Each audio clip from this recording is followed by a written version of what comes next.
আসসালামু আলাইকুম গাইস, আমরা এখন ঢাকার উদ্দেশ্যে রওনা দেব। এই যে সোহেল ভাই, আতিক ভাই দুজনই যাবে, ওনাদের সাথে একটু ঢাকা যাবে, একটু কাজ আছে, ভাইদেরও কাজ আছে। আমরা এখন ঢাকার উদ্দেশ্যে রওনা দিলাম। ভাই একটু, আতিক ভাই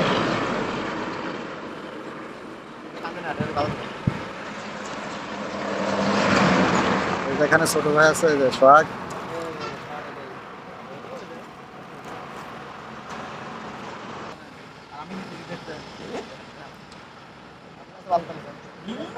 ঢাকার উদ্দেশ্যে রওনা।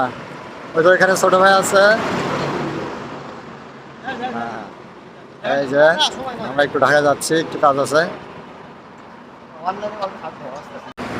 ঢাকার উদ্দেশ্যে রওনা হলাম। বন্ধুরা সবাই আমাদের জন্য দোয়া করবেন। ওইখানে চিঙ্কু মাস্তান আর কাল্লু মাস্তান, এখানে আমি আর আমার এক ছোট ভাই। এই যে আমরা রওনা দিলাম, এখন যাচ্ছি।